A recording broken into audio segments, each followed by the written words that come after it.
الحمد لله الذي هدانا إلى سبيل الهداية والعرفان وجعلنا من أهل الإسلام والإيقان ونشهد أن لا إله إلا الله وحده لا شريك له شهادة بالقلب واللسان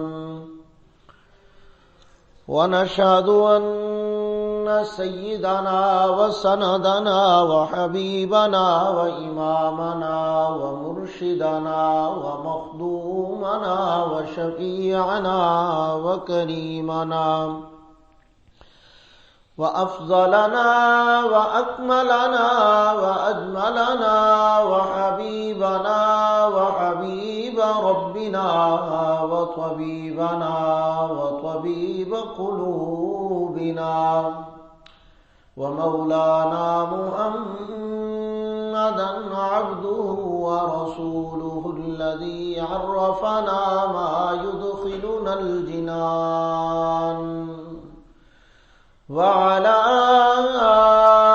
آله وأصحابه أكمل أهل الإيمان وسلم تسليما كثيرا كثيرا. أما بعد فأعوذ بالله من الشيطان الرجيم. بسم الله الرحمن الرحيم. وما آتاكم الرسول فخذوه وما نهاكم عنه فانتهوا. قال النبي صلى الله عليه وسلم: لا يزيد في العمر إلا البر. قال النبي صلى الله عليه وسلم: من أحب أن يبسط له في رزقه وأن ينسأ له في أثره فليصل رحمه. قال النبي صلى الله عليه وسلم: إذا قصرت الذنوب العبد ابتلاه الله فيه. قال النبي صلى الله عليه وسلم: ما نقصت صدقة من مال. قال النبي صلى الله عليه وسلم: من تواضع لله رفعه الله، أو كما قال عليه الصلاة والسلام. صدق الله العظيم. درود شریف پڑھیں بھی. اللہم صلی علی محمد وعلی آل محمد کما صلیت علی ابراہیم وعلی آل ابراہیم انک حمید مجید. اللہم بارک علی محمد وعلی آل محمد کما بارکت علی ابراہیم وعلی آل ابراہیم انک حمید مجید. انتہائی قابل صد احترام بزرگان محترم، عزیز دوستو، نوجوان ساتھیوں، بھائیوں،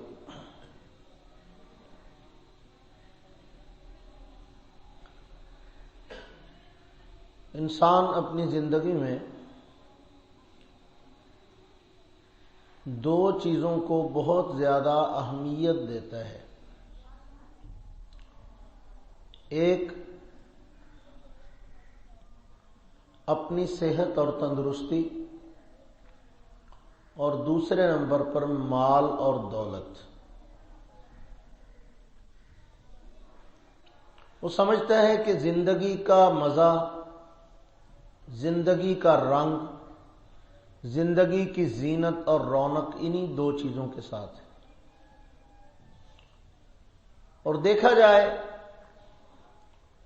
تو ظاہری طور پر زندگی کی آرائشوں اور زیبائشوں کا بہت سارا تعلق مال و دولت سے ہے، اس میں کوئی شک و شبہ کی بات نہیں. لیکن صحت اور تندرستی ایک ایسی بنیادی چیز ہے کہ اگر خدا نہ خواستہ انسان کی صحت خراب ہو جائے، کسی بڑی مہلک بیماری یا تکلیف میں مبتلا ہو جائے، تو وہ دنیا کی کسی بھی نعمت کو یا کسی بھی چیز کو انجوائے نہیں کر سکتا، کسی چیز کا صحیح فائدہ نہیں اٹھا سکتا۔ محبوب سے محبوب ترین چیز، لذیذ سے لذیذ ترین کھانا، خوبصورت سے خوبصورت مقام بھی اس کو مسرت، خوشی اور راحت نہیں پہنچا سکتا اگر اس کی صحت ٹھیک نہ ہو۔ اور یہ بات بہت سارے لوگوں کو تندرستی کی حالت میں تو سمجھ نہیں آتی، اس پہ غور ہی نہیں کرتے وہ، لیکن جب صحت ہاتھ سے نکل رہی ہوتی ہے یا نکل چکی ہوتی ہے، اس وقت ان کو اس بات کا احساس ہوتا ہے، اور اس وقت کے احساس کا کوئی فائدہ نہیں۔ جب چڑیاں چگ گئیں کھیت، پھر کیا فائدہ ہوا جی؟ تو اب صحت اور تندرستی کی بقا کے لیے، اس میں اضافے کے لیے، اپنی صحت کی حفاظت کے لیے ہم کچھ اسباب اختیار کرتے ہیں۔ اپنی قوت و طاقت کو بڑھانے کے لیے، اپنی زندگی اور اپنی عمر میں برکتیں پیدا کرنے کے لیے، یا اس میں اضافے کے لیے، اپنی زندگانی کی حفاظت کے لیے ہم کچھ اسباب اختیار کرتے ہیں۔ اسی طرح مال و دولت ہے، اس کو ہم زینت سمجھتے ہیں، اس کو بڑھانے کے لیے، اس کو کمانے کے لیے، اس کو سنبھالنے کے لیے، اس کی حفاظت کے لیے، اس کے اندر اضافے کے لیے طرح طرح کے ہم ٹوٹکے، طریقے، رنگ برنگے قسم کے محنت، کوشش بہت کچھ کرتے ہیں کہ کسی طریقے سے ہمارا مال جو ہے وہ بڑھے، تاکہ ہماری زندگی کے اندر آسائشوں میں اضافہ ہو، ہماری سہولتوں میں اضافہ ہو، ہماری ضروریات پوری ہوں، ہماری خواہشات پوری ہوں۔ ہر انسان کا یہ ذوق ہے۔ اب اس کے لیے بھی ہم اسباب اختیار کرتے ہیں، صحت کے لیے بھی اور مال کے لیے بھی، تندرستی کے لیے بھی اور دولت کے لیے بھی ہم نے کچھ اسباب اختیار کرنے ہوتے ہیں اپنے ذہن سے سوچ کر۔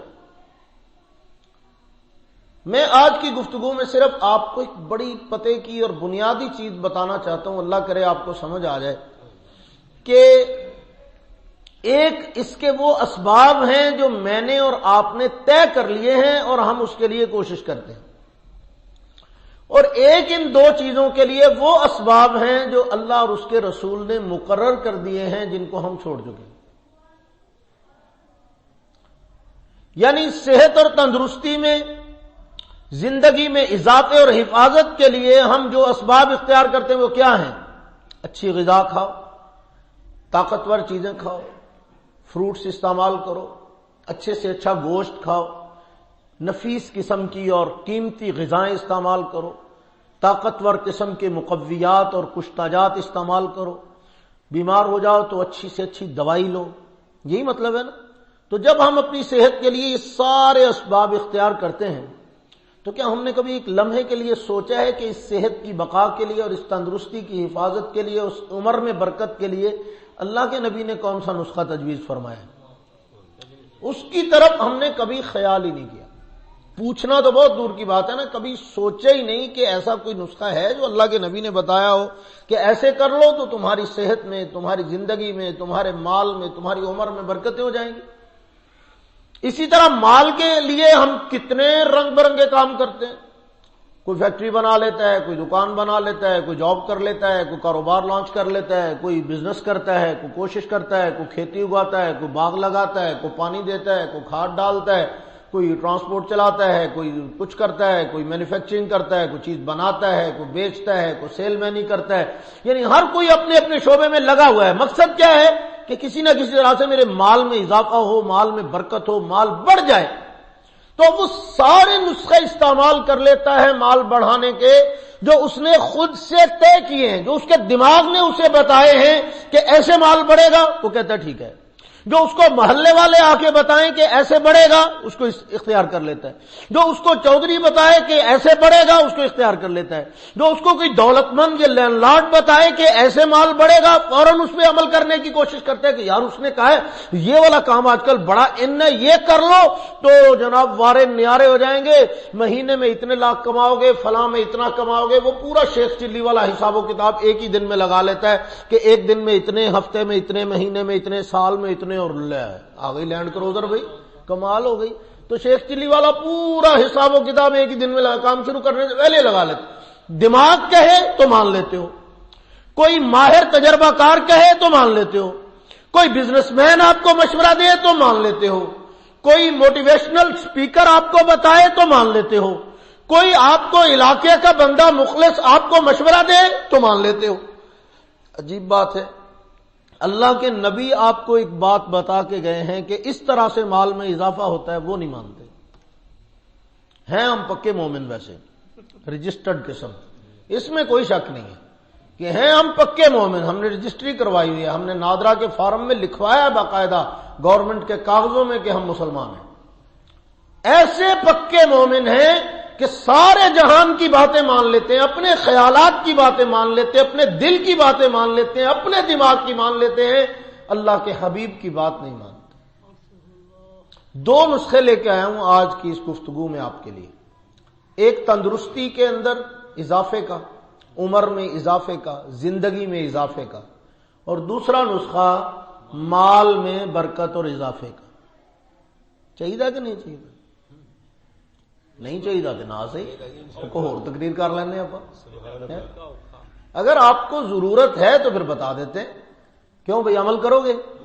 ارادہ تو کرو نا یار، عمل تو اللہ کی توفیق سے ہی نصیب ہوتا ہے، آپ کے کہنے سے تو ہو جا نہیں جائے گا، لیکن ارادہ کر لو، اللہ پاک عمل کی بھی توفیق دے دیں گے انشاءاللہ۔ تو ارادہ تو ہے نا، کوشش کریں گے اس پہ عمل کرنے کی۔ دو نسخے آپ کو بتانے لگا ہوں، اللہ کے حبیب صلی اللہ علیہ وسلم کی مبارک زبان سے، لسان نبوت سے ارشاد ہوئے۔ رحمت دو عالم صلی اللہ علیہ وسلم نے اپنی امت کے لیے یوں سمجھیں کہ بطور تحفے کے اس بات کو بیان فرمایا۔ بخاری شریف سے حدیث پڑھی ہے میں نے، جناب رسول اللہ صلی اللہ علیہ وسلم کے فرمان گرامی کو تذکرہ کیا ہے، بیان کیا ہے، نقل کیا ہے محدث حدیث پیمبر حضرت سیدنا ابو ہریرہ رضی اللہ تعالی عنہ۔ ارشاد فرماتے ہیں کہ قال رسول اللہ صلی اللہ علیہ وسلم، یہ بات اللہ کے رسول صلی اللہ علیہ وسلم نے ارشاد فرمائی کہ من احب ان یبسط له فی رزقی وان ینسأ له فی اثری فلیصل رحمہ۔ اب اس کے اندر اس حدیث پاک میں اللہ کے نبی نے مال میں برکت کا نسخہ بتایا۔ کس میں؟ مال میں برکت کا۔ میں نے کہا پہلے وہ بتا دوں نا آپ کو، پھر تندرستی صحت بعد میں دیکھ لیتے ہیں۔ مال میں برکت کا نسخہ اللہ کے حبیب صلی اللہ علیہ وسلم نے بتایا۔ فرمایا کہ جو بندہ اس بات کو محبوب رکھتا ہے، اس بات کو پسند کرتا ہے کہ ان یبسط له فی رزق، اس کے رزق کو بڑھا دیا جائے، پھیلا دیا جائے۔ پھیلانا سمجھتے ہو؟ کوئی ایسی چیز ہو نا، غبارہ اتنا سا ہے، پھلائی جو اڈا وڈا ہو جاتا ہے، جتنی ہوا پر ہونا اتنا بڑا ہو جاتا ہے۔ ربڑ ہے نا، اس کو ایسے کھینچی جو بڑی ہو جاتی ہے۔ تو جو پھیلنے والی چیز ہوتی ہے نا، اس کے بارے میں یہ لفظ استعمال ہوتا ہے۔ تو اللہ تعالیٰ کا نام ہے باسط۔ کیا نام ہے؟ باسط کا معنی بھی پھیلانے والا۔ اللہ یبسط الرزق لمن یشاء، اللہ قرآن مجید میں فرماتے ہیں اللہ جس کے لیے چاہتے ہیں رزق کو پھیلا دیتے ہیں۔ تو رزق کو پھیلانا اللہ کے لیے کوئی مشکل نہیں، جس طرح آپ کے لیے غبارہ پھلانا مشکل نہیں نا، چھوٹے سے غبارے کو بڑا سارا کر دینا مشکل نہیں، اس لیے اللہ کے لیے تھوڑے سے رزق کو زیادہ سارا کر دینا اللہ کے لیے کوئی مشکل نہیں ہے۔ آپ ایک 5 روپے کا 10 روپے کا غبارہ لا کے اس میں ہوا بھرتے ہو تو وہ اپنے وجود سے 20 گنا زیادہ بڑا ہو جاتا ہے، بلکہ اس سے بھی بڑا ہو جاتا ہے بعض مرتبہ۔ تو ہوتا ہے کہ نہیں ہو جاتا ہے نا؟ تو آپ کے پھونک مارنے سے اتنا بڑا ہو جاتا ہے، آپ کی پھونک میں اتنی طاقت ہے، تو اللہ کی طاقت کو آپ کیوں نہیں مانتے ہوئے؟ آپ کے پھیلانے سے یا پھلانے سے غبارہ پھول سکتا ہے، ایک چیز اتنی بڑی ہو سکتی ہے، تو میرے اللہ اگر کسی کے رزق کو پھیلانا چاہیں تو اللہ کے لیے کوئی مشکل کام ہے؟ اونچی آواز سے بولو۔ تو اب اللہ کے حبیب صلی اللہ علیہ وسلم فرما رہے ہیں، اور میں نے کہا بخاری شریف سے یہ حدیث پڑھ رہا ہوں، اور اللہ کے نبی کا صحیح فرمان، سچی بات ہم تک جو پہنچی جناب ابو ہریرہ رضی اللہ تعالیٰ عنہ کے ذریعے سے، اللہ ان کو بھی جزائے خیر عطا فرمائے، جنہوں نے اس امت تک اس بات کو پہنچایا جناب رسول اللہ صلی اللہ علیہ وسلم کے مبارک لبوں سے سن کر۔ فرمایا کہ من احب ان یبسط لہ فی رزقی، جو بندہ یہ پسند کرتا ہے کہ اس کے لیے اس کا رزق بڑھا دیا جائے، اس کے رزق میں اضافہ کر دیا جائے، اس کے رزق کو پھیلا دیا جائے، اس کے رزق کے اندر وسعت ہو جائے، اس کے رزق میں برکتیں ہو جائیں، اور وَأَن يُنْسَأَ لَهُ فِي أَثَرِهِ، اور زمانے میں اس کا نام ہو، اس کی عزت چمکے، اس کی عزت و عظمت میں اضافہ ہو، اس کا نام بلند ہو، لوگ ان کے اندر اس کے چرچے ہوں، اس کو عزت ملے، تو حضور نے نسخہ کیا بتایا؟ فرمایا فَلْيَصِلْ رَحِمَهُ، پھر ایسے بندے کو چاہیے کہ رشتوں کو جوڑے۔ کیا کرے؟ یہ نہیں کہ دفتر کھول لے رشتے کرانا والا، متا یہ سمجھو کہ مولوی صاحب نے دسیا رشتے جوڑے تو رشتے کرایا کرو۔ فَلْيَصِلْ رَحِمَهُ، جو رشتے پہلے سے اللہ نے بنائے ہوئے ہیں ان رشتوں کو جوڑے رکھے، ان کے حقوق کو ادا کرے، ان کا لحاظ کرے، ان کا خیال کرے، ان کو ٹوٹنے سے بچائے، تو ان رشتوں کو جوڑے۔ رحم کو کہتے ہیں، مطلب یہ ہے کہ رحم کے رشتے، خون کے رشتے، بنائے ہوئے رشتے، ان رشتوں، ان تعلقات کو جوڑے رکھنے کی کوشش کرتا رہے، اس کوشش کی برکت سے اللہ اس کا رزق بڑھا دے۔ اب بندہ ظاہری طور پہ سوچے تو اس کا رزق سے کیا تعلق ہے؟ رشتہ داروں کے حساب و کتاب کا رزق سے کیا تعلق ہے؟ لیکن اللہ فرما رہے ہیں کہ رشتوں کو جوڑ کے رکھنا تمہارے رزق میں اضافہ کر دے۔ آج کل کئی لوگوں کو بڑا شکوہ ہوتا ہے، جی ساڈے رشتہ دار ساڈے تو بڑا سڑ دیں، تو کوئی بات نہیں، آپ ان رشتہ داروں کو ساڑنے کا اور انتظام کریں، آپ ان کے ساتھ اچھا سلوک کریں، اس کی برکت سے آپ کا رزق اور بڑھے گا، تو چلی جان پہ تانوں کی ہے۔ وہ جی ہماری ترقی سے ان کو بڑی جلن ہوتی ہے، بھی تمہاری ترقی اسی چیز کی مرہون منت ہے کہ تم رشتہ داروں کے ساتھ، اپنے خونی رشتوں کے ساتھ، اپنے بہن بھائیوں کے ساتھ جن کو تم شریکہ قرار دیتے ہو، ان کے ساتھ اچھا معاملہ، اچھا سلوک کرو، تو یہ سلوک تمہارے لیے کیا بنے گا؟ فَلْيَصِلْ رَحِمَهُ۔ اب صلہ رحمی کا سب سے اولین حقدار، آپ کے رشتوں میں سب سے زیادہ خدمت کا حقدار کون ہے؟ وہ ہیں آپ کے والدین۔ کیا ہیں؟ اونچی بولو، کیا ہیں؟ والدین۔ تو اب اللہ فرما رہے ہیں کہ جو بندہ چاہتا ہے میرا رزق، حضور فرما رہے ہیں کہ جو بندہ چاہتا ہے میرا رزق بڑھ جائے یا میری عزت میں اضافہ ہو، میرا نام ہو لوگوں میں، وہ کیا کرے؟ اپنے والدین کی خدمت، اپنے والدین کی خدمت کرے، اپنے بہن بھائیوں کا لحاظ رکھے، اپنے رشتہ داروں کا لحاظ رکھے۔ جو توڑے، اللہ کے نبی فرما رہے ہیں جو تم سے توڑے تم جوڑو۔ یہاں کیا ہوتا ہے کہ تو نہیں بولنا تو نہ صحیح، میں بھی نہیں بولنا، یہ تو نہیں ملنا تو سانو کہڑی روڈ پہ یہ ملن دی، یہ تسی نہیں ساڈے آل آنا تے اسی کوئی تہاڈے کو لے کے کھانے، کیا ہے یہ؟ اللہ کے نبی فرما رہے ہیں جو توڑے اس سے جوڑو۔ مولانا ابوالکلام آزاد رحمۃ اللہ علیہ نے ایک بات لکھی، میں نے آپ کو پہلے بھی کئی بار سنائی ہے، اب تو اتنا پرانا میں ہو گیا ہوں آپ کے پاس کہ باتیں سنا سنا کے ساری باتیں پرانی ہو گئی۔ حضرت مولانا ابوالکلام آزاد رحمۃ اللہ تعالی علیہ فرماتے ہیں کہ ان کی کتاب ہے امر بالمعروف اور نہی عن المنکر، اس کے اندر انہوں نے یہ بات لکھی ہے، فرماتے ہیں کہ اگر کوئی تم پہ احسان کرے اور تم اس کے بدلے میں اس کے ساتھ احسان کرو، کوئی تم سے نیکی کرے اور تم اس کے بدلے میں نیکی کرو، تم سے اچھائی کرے تم اس کے بدلے میں اچھائی کرو، تمہارے ساتھ کوئی بھلائی کرے اور تم بدلے میں بھلائی کرو، یہ کوئی کمال نہیں ہے، یہ تو اس کا بدلہ، اس کا حق تھا۔ ایک آدمی آیا مثال کے طور پہ آپ کے گھر آیا، وہ آپ کے بچے کو 100 روپیہ دے گا، تو کل آپ گئے، آپ نے بھی جا کے اس کے بچے کو 100 یا 200 روپیہ دے دی، یہ آپ نے کوئی کمال نہیں کیا، جی کو جی ہے، اس نے اچھا کیا، آپ نے بھی اچھا کیا۔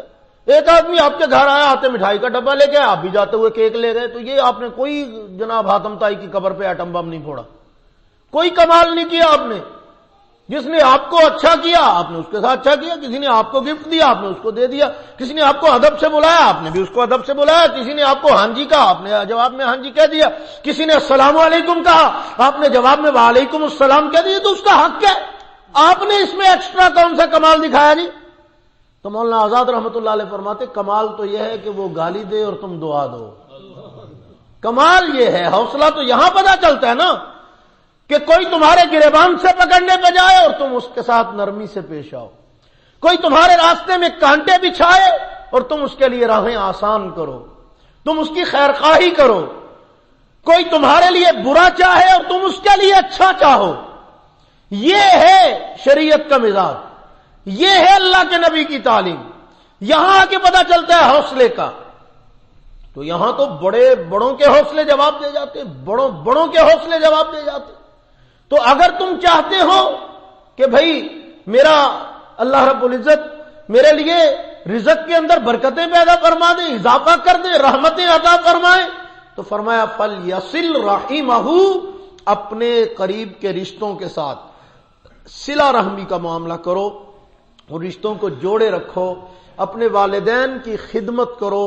اور اللہ رب العزت والدین کی خدمت کی برکت سے اتنا چمکاتے ہیں, اتنا بڑھاتے ہیں کہ آدمی دنیا کے اسباب اختیار کرنے کی وجہ سے اتنی عزتیں حاصل نہیں کر سکتا, اتنی برکتیں حاصل نہیں کر سکتا, اتنے ٹارگٹ حاصل نہیں کر سکتا, اتنی ترقیات نہیں کر سکتا جتنی ترقیاں اور برکتیں اللہ رشتوں کو جوڑنے کی وجہ سے, والدین کی خدمت کی وجہ سے اللہ کسی بندے کو عطا فرماتا.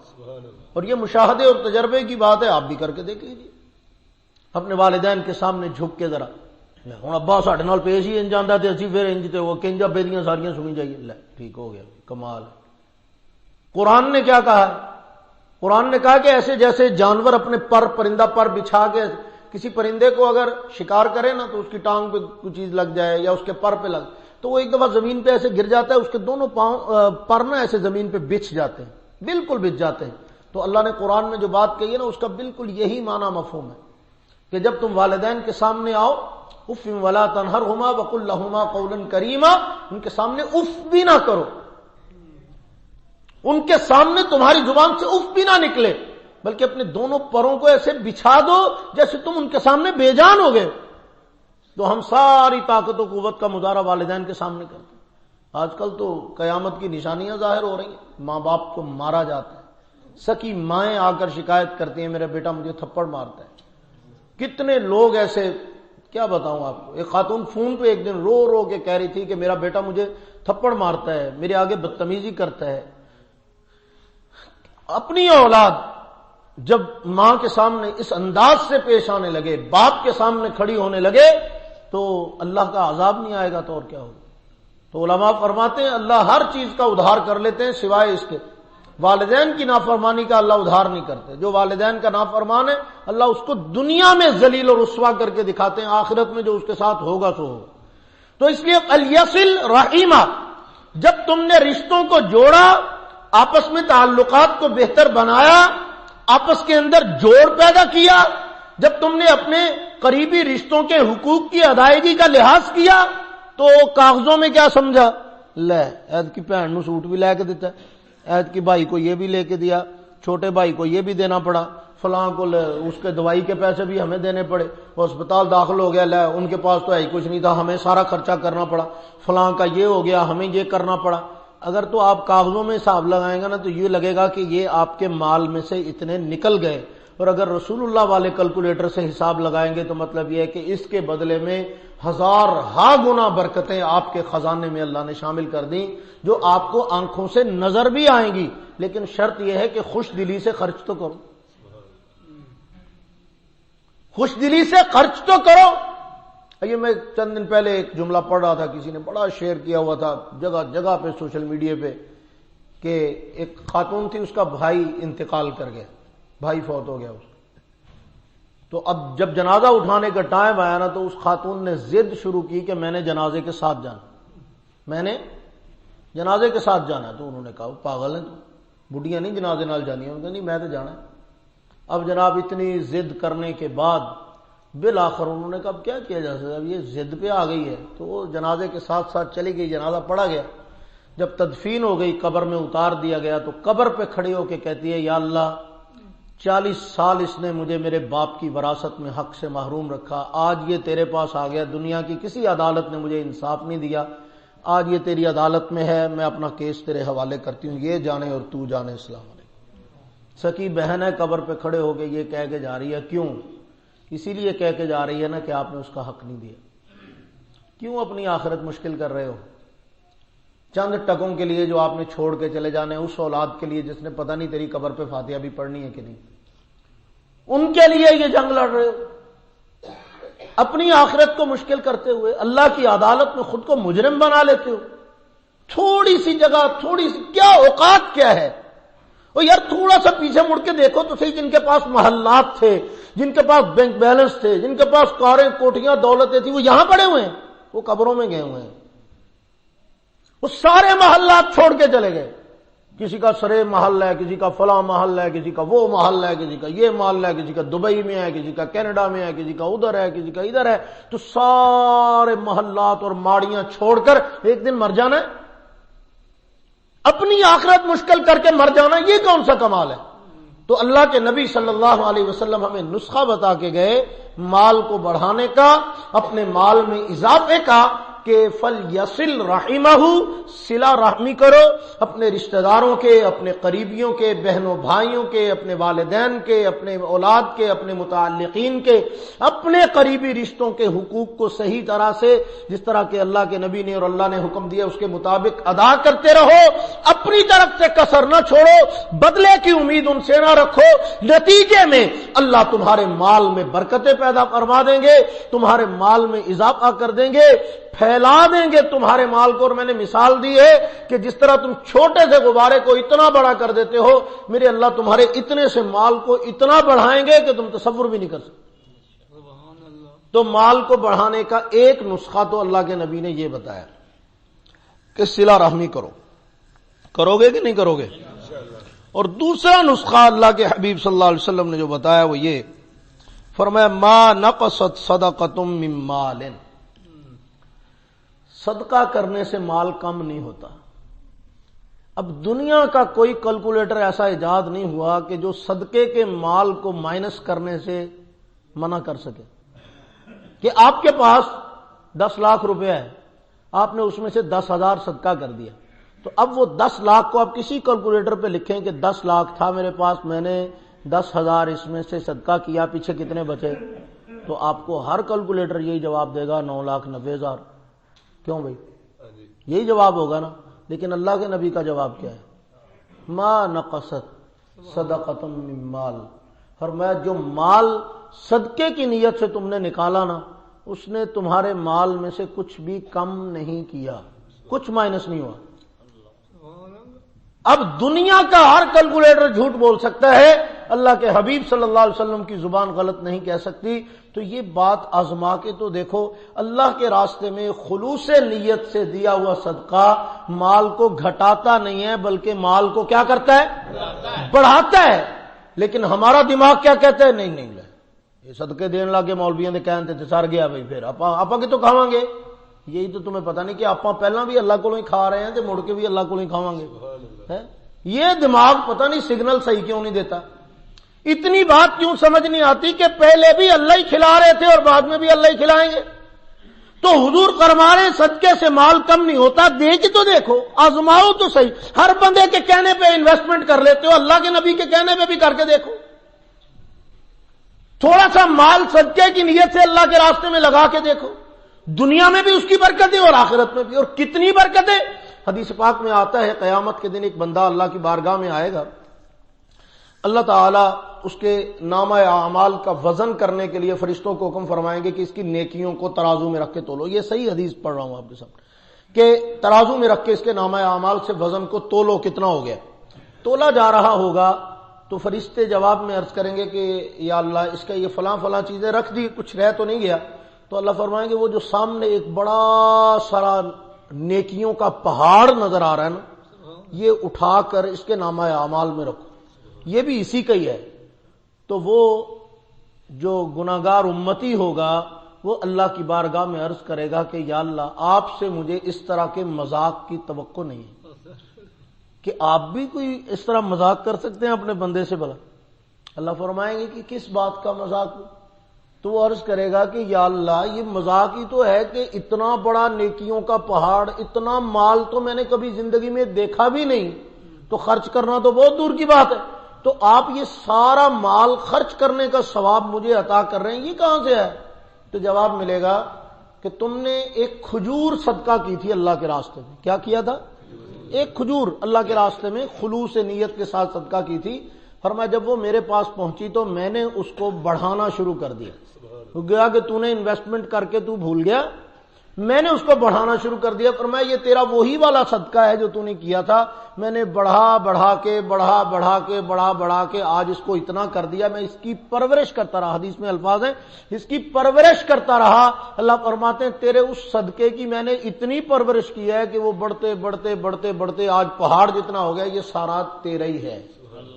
تو ذرا سوچئے کہ اللہ کی راہ میں دیا ہوا کتنا قیمتی ہے۔ حضرت شقیق بلخی رحمۃ اللہ علیہ کے پاس ایک بندہ آیا تو اس نے آ کے کہا کہ حضرت کوئی ایسی جگہ ہے جہاں بندہ اپنا مال رکھے اور پھر محفوظ رہے، اس کو ذرہ برابر بھی اس مال کے ضائع ہونے کا خطرہ نہ ہو؟ تو جواب میں فرمایا ہاں ہے ایسی جگہ۔ انہوں نے کہا وہ کون سی؟ فرمایا اللہ کا راستہ۔ انہوں نے کہا کیا مطلب؟ انہوں نے کہا اللہ کے راستے میں خرچ کر دو، نہ نقصان کا خطرہ، نہ ضائع ہونے کا اندیشہ، نہ کمی کا اندیشہ، نہ منافع میں کمی کا اندیشہ، بلکہ اضعاف مضاعفہ۔ اللہ کا وعدہ ہے، اللہ اس کو پرسنٹیج کے حساب سے نہیں، کئی گنا کے حساب سے بڑھائیں گے، کئی گنا بڑھا کے اللہ تمہیں عطا فرمائیں گے۔ تو اب اللہ رب العزت صدقہ کرنے پر کیا کرتے ہیں؟ ڈھیر سارا نفع عطا فرماتے، اور مال میں سے بھی کچھ کم نہیں ہوتا۔ تو اس لیے اللہ کے راستے میں صدقے کی نیت سے، اور صدقے کو ریاکاری سے بچانا ہے، یہ خیال رکھنا۔ صدقہ ہوتا ہی تب ہے جب اس میں ریاکاری نہ ہو۔ اگر آپ نے اشتہار لگا کے جناب سارے جہان کو بتا کے دیا، پھر وہ کس چیز کا صدقہ ہے؟ وہ تو ریاکاری ہے، دکھاوا ہے، اس کے اندر پھر اللہ رب العزت اس کا تو وبال ہی اللہ کے ہاں بڑا خطرناک ہے۔ تو اللہ رب العزت قیامت کے دن ایسے بندے کو کہیں گے کہ جس کے لیے کیا تھا اسی سے جا کے اپنا اجر مانگ۔ تو یہ بہت بڑی سزا ہوگی اس بندے کے لیے کہ جو لوگوں کو خوش کرنے کے لیے مال خرچ کرتا ہے۔ اللہ کو راضی کرنے کے لیے خرچ کر کے دیکھو، نتیجہ تمہارے سامنے آ جائے گا کہ اللہ تمہارے مال میں برکتیں پیدا۔ تو دو باتیں میں نے اس حوالے سے آپ کو بتائی کہ اگر رزق میں برکت چاہتے ہو، رزق میں اضافہ چاہتے ہو، رزق میں خیر چاہتے ہو تو دو کام کرو۔ کتنے؟ ایک یہ کہ فل یصل رحمہ، اپنے رشتے، قریب کے رشتے، والدین، بہن بھائی، اعزاء و اقربا، اولاد، اپنے جتنے بھی پھوپھیاں ہیں، چچا ہیں، ماموں ہیں، یہ سارے اسی میں آ گئے، قریب کے رشتے ہیں۔ تو ان کے حقوق کی ادائیگی کا اہتمام اور لحاظ، ان رشتوں کو جوڑے رکھو۔ جہاں دیکھو نا کہ ٹوٹنے لگا ہے تو اس کو جوڑنے کی کوشش کرو۔ لفٹ جاؤ تھوڑی دیر کے لیے، پی جاؤ، برداشت کر لو۔ اس رشتے کو بچانے کے لیے جو نقصان تمہیں وقتی برداشت کرنا پڑے گا وہ نقصان نہیں ہوگا، اس کا کئی گنا زیادہ اللہ تمہیں فائدہ عطا فرمائیں گے، دنیا میں، آخرت میں نہیں، دنیا میں اللہ تمہیں اس کا فائدہ عطا فرمائے۔ یہ اللہ کے نبی کا فرمان۔ اور دوسرے نمبر پر، اگر تم چاہتے ہو کہ تمہارے مال میں برکت ہو، کمی نہ ہو، اضافہ ہی اضافہ ہو، خیر ہی خیر ہو، بڑے بڑے بڑے، تو کیا کرو پھر؟ اللہ کے راستے میں خرچ کیا کرو، صدقہ دیا کرو، صدقہ دیا کرو۔ اور ویسے جو نیک لوگ ہوتے ہیں نا، وہ اس نیت سے نہیں دیا کرتے، وہ تو اللہ کو راضی کرنے کے لیے دیتے ہیں، اللہ بینیفٹ کے طور پہ ان کو وہ بھی عطا فرما دیتے ہیں جو حضور نے خوشخبری سنائی ہے۔ وہ حضرت جنید بغدادی رحمۃ اللہ علیہ کا مشہور واقعہ، ان کے پاس ایک بندہ ہے تو آ کے نہیں بلکہ یہ حضرت تھانوی رحمۃ اللہ علیہ کا واقعہ ہے۔ حضرت تھانوی صاحب کے پاس ایک بندہ آیا اور آ کر کہنے لگا کہ حضرت صاحب میں یہ نا کچھ مال جو ہے نا یہ خرچ کرنا چاہتا ہوں، یہ آپ اللہ کے راستے میں نہ دے دیں۔ تو حضرت نے فرمایا کہ بھئی یہ ویسے بتا تو صحیح کس نیت سے خرچ کر رہا ہے، چاہتا کیا؟ تھا وہ بزنس مین، کہتا میں چاہنا میرے مال چ اضافہ ہو جائے۔ فرمایا پھر تو زیادہ حقدار ہے، واپس لے جائے، تو پہلے ہی اضافے کا حساب لائی بیٹھا ہے، تجھے تو یہی ہے کہ اور ہو جائے اور ہو جائے ہو جائے۔ اللہ کو راضی کرنے والی نیت کر تو اضافہ خود ہی ہو جائے گا، آٹومیٹکلی ہو جائے گا۔ تو نیت اضافے کی نہ کرو، نیت اللہ کو راضی کرنے کی کرو، اضافہ تو اس کا لازمی حصہ ہے، وہ تو ہونا ہی ہونا ہے، پھر جب حضور نے کہہ دیا تو پھر ہو گیا، بس بات ختم۔ دوسری بات جو میں نے گزارش کی وہ اس سے بھی زیادہ اہم ہے، وہ یہ ہے کہ تندرستی، صحت، زندگی اور عمر میں برکت اور اضافہ، اس کے ایک اسباب وہ ہیں جو ہم اختیار کرتے ہیں۔ دوائی کھا لی، اچھی اچھی غذائیں کھا لی، بہترین قسم کے اسباب اختیار کیے، اچھا لباس پہنا، اچھی رہائش بنا لی، صاف ستھرا پانی، صاف ستھرے مشروبات، صاف ستھری چیزیں، اچھے سے اچھا گوشت، اعلیٰ سے اعلیٰ کھانے، نفیس سے نفیس، بہترین سے بہترین ریسٹورینٹس میں کھانے، اور پتہ نہیں کیا سے کیا ہم جناب استعمال کرتے ہیں، کس لیے؟ پلوان بن جائیں، طاقتور ہو جائیں، اور جناب یوں ہو جائے اور وہ ہو جائے، بیماریاں نہ لگیں، یوں نہ ہو، ایسے نہ ہو، یہ پرابلم نہ ہو جائے ہمیں، اور ورزش کریں گے، فلاں کریں گے، ایکسرسائز ہوگی، پتہ نہیں کیا کیا کچھ پاپڑ بیلتے ہیں ہم، کس لیے؟ کہ صحت برقرار رہے، عمر میں اضافہ ہو۔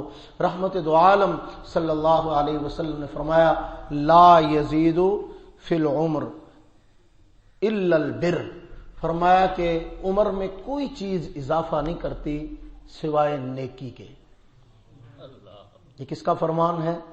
اللہ کے نبی کا، کہ اگر زندگی میں اضافہ کرنا چاہتے ہو، زندگی صحت پہ قائم ہے نا، جب تک صحت ہے تب تک زندگی میں اضافہ چاہتے ہو، صحت میں اضافہ چاہتے ہو، تندرستی چاہتے ہو، لمبی برکت والی عمر چاہتے ہو، تو فرمایا کوئی چیز زندگی اور عمر میں اور صحت میں اضافہ نہیں کرتی الا البر، سوائے نیکی کے۔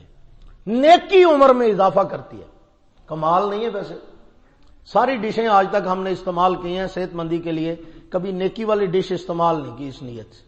کر لیتے ہیں نیکی، غلطی سے ہمیں ہو ہی جاتی ہے، کبھی غلطی سے نیکی بھی ہو جاتی ہے ہم سے، بھولے چکے، تو نیکیاں ہم کر لیتے ہیں کبھی کبھار، لیکن اس نیت سے کبھی نہیں کی کہ اس سے ہماری صحت بنے گی، اس سے تندرستی آئے گی، اس سے عمر میں اضافہ ہوگا، اس سے ہمیں زندگی میں برکت ملے گی، ایسا نہیں ہوتا۔ تو اب جب ہم یہ اللہ کے نبی سے یہ بات سن رہے ہیں کہ رحمت دو عالم صلی اللہ علیہ وسلم نے یہ بات ارشاد فرمائی کہ زندگی میں نیکی سے بڑھ کے کوئی چیز اضافہ ہی نہیں کرتی، تو پھر ہمیں سب سے زیادہ توجہ تو نیکیوں پہ دینی چاہیے۔ اور نیکیاں صرف نمازیں پڑھنے کو نہیں کہتے بھائی، بات یہ ہے بر، نیکی صرف یہ نہیں ہے کہ آ کے صرف آپ مسجد میں آگے بیٹھ جائیں تو بس عبادت کرنے کو نیکی کہتے نہیں۔ حسن اخلاق بھی نیکی ہے، لوگوں سے معاملات میں اچھا برتاؤ بھی نیکی ہے، سچ بولنا بھی نیکی ہے، کسی کو تکلیف نہ دینا بھی نیکی ہے، اپنی زبان سے کسی کو اذیت نہ پہنچانا بھی نیکی ہے، اپنے ہاتھ سے دوسرے مسلمان کو تکلیف نہ دینا یہ بھی نیکی ہے، اور لوگوں کے حقوق کی ادائیگی یہ بھی نیکی ہے، معاملات کے اندر اچھا برتاؤ یہ بھی نیکی ہے، اور معاشرے کے لیے خیر خواہی کے جذبات کا رکھنا نیکی ہے۔ تو نیکی صرف اسی کا نام نہیں ہے کہ آپ صرف عبادات کو نیکی سمجھتے، نہیں، معاملات بھی نیکی ہیں، معاشرت میں بھی نیکی ہے، ناپ تول میں، معاملات میں، لین دین میں، ہر معاملے میں اگر آپ شریعت کا لحاظ کریں گے اور اللہ کے نبی کی تعلیمات کا لحاظ کریں گے تو وہ نیکی ہے۔ تو جب آپ نیکیوں پہ توجہ دیں گے تو آٹومیٹکلی طور پر آپ کی صحت میں، آپ کی تندرستی میں، آپ کے جسم میں، آپ کی قوت میں، آپ کی زندگی میں اضافہ اور برکتیں ہوں گی۔ اور اللہ کے پیغمبر صلی اللہ علیہ وسلم یہ بات ہمیں مختلف احادیث میں بتا گئے کہ اللہ نے انسان کی صحت کو اپنے قرآن سے جوڑا ہے، قرآن سے جوڑا ہے۔ قرآن پڑھنے والی آنکھوں کی اللہ حفاظت فرماتے ہیں، قرآن کو سمجھنے والا دماغ پاگل نہیں ہوتا، اس کو اللہ پاگل پن اور جنون سے محفوظ فرما دیتے ہیں۔ قرآن کو پڑھنے والی زبان کی اللہ حفاظت فرماتے ہیں، قرآن سننے والے کانوں کی اللہ حفاظت فرماتے ہیں۔ تو اپنی صحت کو دین سے جوڑو، قرآن سے جوڑو، نیکی سے جوڑو، اچھائی کے ساتھ جوڑو، صحت ملے گی، تمہیں تندرستی ملے گی۔ اب یہاں پہ ایک عقلی بات میں کرتا ہوں، عقل والی، تاکہ سمجھ میں آ جائے، عقلی دلیل کے طور پر، باقی میں نے بے عقلی والی نہیں کی، مت سمجھو کہ عقلی بات سے مراد یہ ہے کہ اے عقل والی ہے تو باقی بے عقلی والی۔ عقلی بات کا یہ مطلب ہوتا ہے کہ جو دماغ سے سمجھ آنے والی، مثال کے طور پر۔ تو دوسری جو باتیں ہیں وہ نقل کی باتیں، نقل سے مراد کسی حدیث سے، کسی کتاب سے نقل شدہ۔ یہ عقل والی بات سے مراد کہ جس کو دماغ فوراً تسلیم کر لیتا ہے۔ میں آپ کو ایک سادی سی مثال دیتا ہوں۔ بھینسیں ہیں، بکریاں ہیں، مرغیاں ہیں، بطخیں ہیں، جاندار ہیں نا کہ بے جان ہیں؟ جاندار ہیں۔ آپ والا فلسفہ اگر ان پہ اپلائی کیا جائے تو کیا خیال ہے کہ نہیں گندی آب و ہوا ہو نا بندہ بیمار ہو جاتا ہے، پانی اگر فلٹر کا نہ ہو بیماریاں لگ جاتی ہیں۔ اچھا، اگر ذرا سی بھی گندگی ہاتھوں کو لگ جائے نا بہت برے حالات ہوتے ہیں، جراثیم اندر چلے جاتے ہیں، تباہی ہو جاتی ہے۔ پھل کو دھو کے نہ کھائیں تو یہ ہو جاتا ہے، صحیح ہو گیا۔ میں نے کہا کمال ہے، اتنی صفائی، اتنی نظافت، اتنا لحاظ، دھو کے کپڑے صاف ستھرے، منرل واٹر، فلٹر کا پانی، یوں اور توں، صاف ستھرے پھل فروٹ پکا کے اچھے طریقے سے کھانا، اور یہ اور وہ، اور بڑے ٹیبل پہ دسترخوان پہ بڑے مزے سے کھانے کے باوجود سارے بلڈ پریشر، ساری بواسیر، ساری بیماریاں، سارے دل کے امراض، ساری تکالیف، ساری ڈپریشن، ساری ٹینشنیں آپ کو ہی لگتی ہیں. کدے مجھ نو بھی ہویا بلڈ پریشر؟ وہ گٹر سے بھی پانی پی لیتی ہے، وہ کھالے میں منہ بھی مار لیتی ہے، وہ گندے نالے میں نہا لیتی ہے. اس کو تو جراثیم نے کبھی نہیں اتنا خراب کیا جتنا آپ خراب ہونے کے چکر میں ہے. مرغیوں کو ہارٹ اٹیک ہو جاتا ہے نا، روز آئے گے جتنی انسان ہارٹ اٹیک سے مرتے ہیں اتنی مرغیاں مرتی ہیں، یا بکریاں اتنا بیمار ہوتی ہیں جتنے آپ بیمار ہوتے ہیں. جتنی آپ نفاست کے جتنے ذرائع اور تندرستی کا جتنا لحاظ اور جتنے اسباب آپ اختیار کرتے ہیں اتنی گائے بھینس مجھ تو نہیں کرتی، اتنی بکریاں اور بطخیں اور مرغیاں تو نہیں. وہ تو جناب بطخ آپ کے سامنے لگی ہوتی ہے چھپڑ میں منہ مارنے، وہیں سے اپنا رزق تلاش کرتی ہے. اس کے باوجود نہ اس کو بلڈ پریشر ہوتا ہے، نہ اس کو جراثیم تنگ کرتے ہیں، نہ اس کو دل کی بیماری لگتی ہے، نہ اس کو کوئی اور پرابلم ہوتی ہے، نہ اس کو کوئی کھرک پڑتی ہے. عجیب کمال ہے، ساری کھرک تانوں کیوں پہندی ہوئی دسو ہوں ذرا. اصل میں بات یہ ہے کہ آپ کے دماغ میں ایک بات آ گئی کہ بیماریوں سے حفاظت کا اور تندرستی کے بقا کا یہی نسخہ ہے جو ہم اختیار کیے ہوئے ہیں. اللہ فرماتے نہیں، یہ تمہاری غلط فہمی ہے. حقیقت میں تندرستی اور صحت کی بقا کا نسخہ وہی ہے جو رسول اللہ نے. میں آپ کو یہ نہیں کہتا کہ صاف ستھری چیزیں نہ کھاؤ، اچھی بات ہے، صاف ستھرا اور نظافت کا ہونا یہ انسان کی فطرت کا تقاضا ہے. یہ نہیں کہ آپ بھی اپنے کھرلی پہ جا کے شروع ہو جایا کرو. مطلب یہ ہے کہ آپ نے دسترخوان پہ ہی کھانا ہے، آپ اپنا ٹیبل نہیں بدلیں گے. آپ کو بالکل ضرورت نہیں ہے اپنے لیے سسٹم چینج کرنے کی یا ڈش بدلنے کی، آپ وہی رکھیں، لیکن مہربانی کر کے جو نسخہ اللہ کے نبی نے بتلایا اسے بھی اپلائی کریں نا. رحمت دو عالم صلی اللہ علیہ وسلم نے بتایا ہے کہ نیکی جو ہے وہ عمر میں اضافہ کرتی ہے، تو نیکیوں پہ توجہ دیں تاکہ آپ بیماریوں سے بچ سکیں. آپ اچھائی اور بھلائی کا راستہ اختیار کریں تاکہ آپ برائیوں اور بیماریوں اور تکلیفوں سے بچ سکیں. لو ایک مثال اور بات ختم. ایک چھوٹی سی مثال اور دینے لگا. جس کام کے لیے جو روٹ بنایا جاتا ہے نا، اگر وہ چیز اس روٹ سے ہٹا دی جائے نا تو وہ چیز خراب ہو جاتی ہے. بس ہے نا، بس گاڑی ہے، کار ہے، ٹرک ہے، یہ کس لیے بنے؟ روڈ پہ چلانے کے لیے. روڈ ان کے لیے بنا ہے اور یہ کس کے لیے بنا ہے؟ روڈ کے لیے. ایسے ہی نا. اب اگر کوئی بندہ کہ نہیں جی میں بس سمندر ہی چلانی ہے تو بس تو ہی دبئی جانا ہے، ایمانداری سے بچاؤ پھر پہنچ جائے گا نا؟ سوچو، ڈوبے گا. ابھی بس ساحل سے تھوڑا سا بس ایسے اندر کرنے کی دیر ہے، وہ پہنچ جائے گی، وہ پہنچ جائے گا. دبئی دی بجائے کہیں اور ہی پہنچ جائے گا. مطلب یہ ہے کہ جو چاہے کہ بس کو سمندر پہ چلاؤں تو ڈوبے گا، کار کو میں دریا پہ چلاؤں تو ڈوبے گا. اگر کوئی چاہے کہ میں موٹر سائیکل کو روڈ کی بجائے اس کو نہر میں چلاؤں تو ڈوبے گا. اسی طرح اگر بحری جہاز روڈ پہ لے آئے تو پھر بیڑا گرک ہی ہوگا، اس نے چلنا کبھی بھی نہیں چلے گا. کشتی کو لے جا کے روڈ پہ کہ نہیں اس پہ گھسیٹنی ہے تو کیا ہوگا؟ ٹوٹ جائے گی تھوڑی دیر کے بعد. وہ روڈ پہ چلنے والی چیز نہیں ہے. ریل گاڑی کے لیے پٹڑی بنائی گئی ہے، وہ پٹڑی پہ چلے گی تو چلے گی. اس کو روڈ پہ لے آئیں گے، نہ روڈ بچے گا نہ گاڑی بچے گی. تو جس چیز کے لیے جو روٹ بنا ہے اس روٹ سے جب ہٹاؤ گے دونوں چیزیں برباد ہو سکتی ہیں. روڈ بھی خراب ہو سکتا ہے، چیز بھی خراب ہو سکتی ہے، گاڑی بھی خراب ہو سکتی ہے، وہ جو بھی اس پہ آپ لے کے آئیں گے جو غلط چیز جو اس کے لیے نہیں بنی. اسی طرح اللہ فرما رہے ہیں وما خلقت الجن والانس الا لیعبدون، کہ بندوں کے لیے میں نے ایک روڈ بنا دیا ہے، وہ ہے عبادت والا روڈ، وہ ہے بندگی والا روڈ، وہ ہے تابعداری والا روڈ، وہ ہے اللہ کی فرما برداری والا روڈ. جب فرما برداری سے ہٹ کے چلنا ہے تو اپنا ہی بیڑا گرک کرنا ہے.